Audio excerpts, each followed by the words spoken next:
Joining us here in Washington, Maryland, Governor Larry Hogan. Governor, welcome back to Fox News Sunday. Good morning. You know, you just heard that conversation, and you are seeing COVID spikes in Maryland. Are you considering major changes, another lockdown possibly? No, look, we are concerned about the rising cases. We've got hospitalizations up about 150% over the past 2 weeks, and we're taking steps to try to provide more support for our hospitals, and we're putting more into testing. We're pushing monoclonal antibodies, and we're trying to do everything we can to get the last 9.2% of our population vaccinated. We're encouraging boosters, but we're not anticipating any lockdowns at all. We're not considering that. What's the stat that you look at? You've got hospital officials saying that 93% of hospital beds across your state are full. COVID's not the dominant condition there, but it's still affecting things. What do you look at? I mean, people are looking at cases. Do you look at hospitalizations? The main thing that we have focused on, Brett, from the very beginning for nearly two years now has been hospitalizations and deaths. That's really what we're trying to, it's not just about case rates and positivity rate. It's about hospitalization, keeping people safe. That's our main jobs as governors. And so our hospitalization, you're right, our hospitals are fairly full with other things, but that extra 10 to 15% of COVID cases loaded on top of it is what's helping cause some of the problems that we're having with shortages in some of our hospitals, and we're working to address that.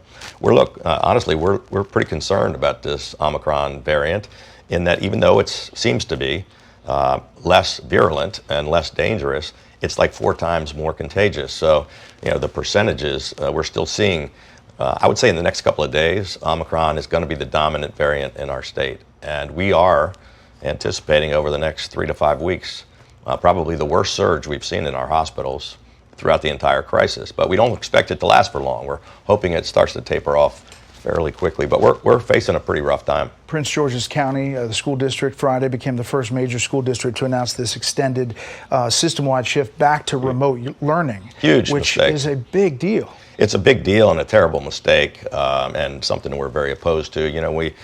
Our duly elected school boards in these counties have the power to make those decisions. Unfortunately, I don't have that power as governor, but we're going to make it very clear that we think it's a mistake. We all want to keep our kids safe, but we've got protocols in place. There's 100 cases in Prince George's County out of 131,000 students.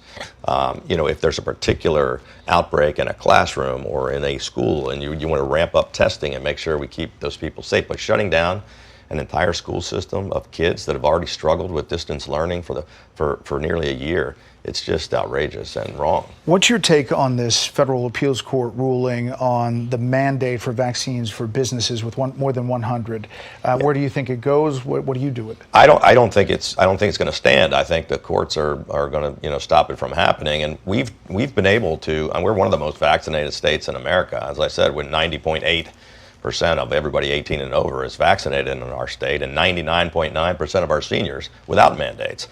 Look, I'm focused on convincing people that this is a great way to keep yourself and your family and your neighbors safe, but mandates aren't working. They're sort of having the opposite effect, and people are digging in their heels and saying, you can't make me do it.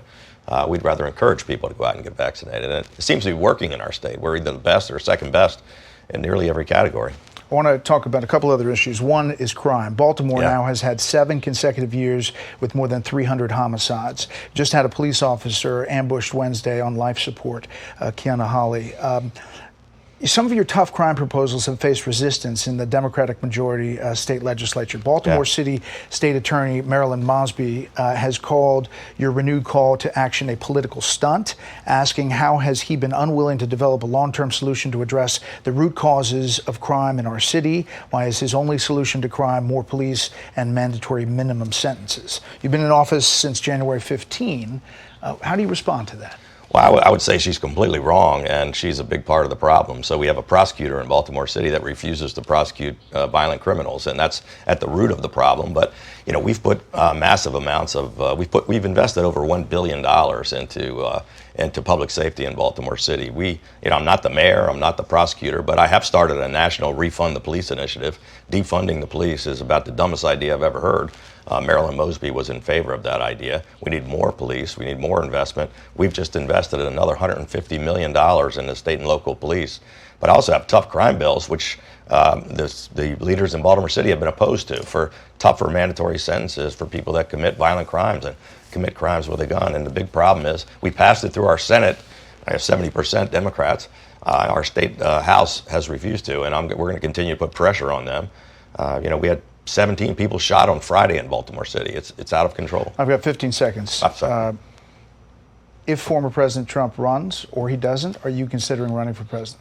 I'm going to be governor until January of 23, and then I'm going to take a look at what the options are after that. Do you think Republicans can win with former President Trump at the top of the ticket? I think that'd be bad for the party, and bad for President Trump, and bad for the country. So I don't think he's going to run, and my advice would be that he did not run. Governor Hogan, we appreciate your time. Thank you, Brett. Thanks a lot.